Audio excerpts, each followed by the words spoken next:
Hello guys, what's up everyone? Ayan. So, tapos na tayo dito sa avocado seeds na nagtitrend sa YouTube, sa Facebook. Na-try na natin and this is very effective naman talaga. So, dito naman tayo ngayon sa gloves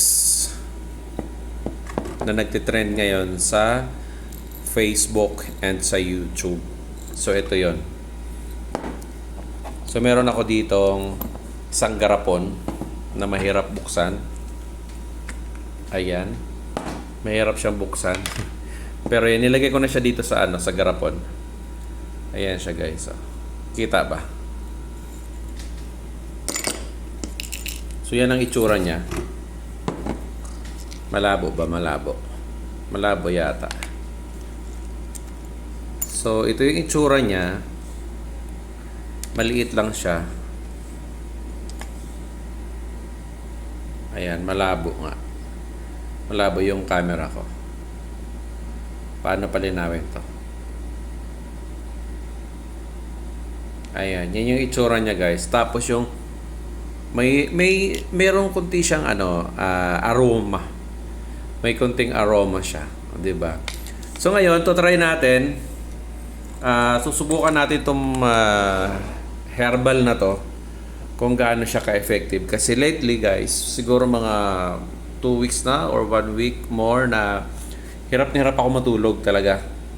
Nahirapan ako matulog kasi nga hindi naman masyadong pagod ang aking katawan. So, mostly kapag pagod ka, doon ka lang mas nasasarapan matulog. Eh ngayon, wala naman kasing gawa masyado sa amin kaya hindi ko masyadong pagod. Hindi rin ako masyadong nakakatulog. So ngayon, susubukan natin bago ako matulog ngayon, ay usually nagiinom talaga ako ng green tea. Ayan. Ngayon, hahaluan natin siya ng tatlong pirasong gloves. Gloves ba ang tawag doon? Tapos lemon. Kasi sabi sa napapanood ko, masarap daw after daw uminom bago matulog, masarap daw itulog. Ito kapag nakainom ka nito. So, susubukan natin. No? Lalagyan natin siya ng mainit na tubig. Ayan. So, saktong maiinom lang siya. Paanuhin muna natin ng mga ilang minuto. So, meron siyang tatlong lulutang-lutang dyan na gloves. Gloves ba? O, alam anong tawag nito? Diba? Basta meron siya dyan, kasama sa green tea at saka sa lemon, ay lime. Actually, lime siya kasi yung maliit yan. Hindi yung lemon na malaki. Yung yung lime, maliit. Yung green. So, ihalo natin. Then, inumin natin maya-maya bago tayo matulog. Okay, then, tingnan natin kung ano yung magiging effect.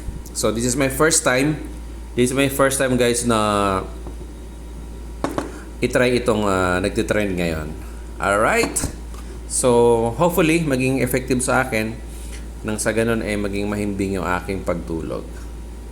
Okay? So, abangan nyo guys ang aking next update kung ano magiging resulta nito. Alright? Thank you for watching guys. Ito yung aking green tea with cloves and lime.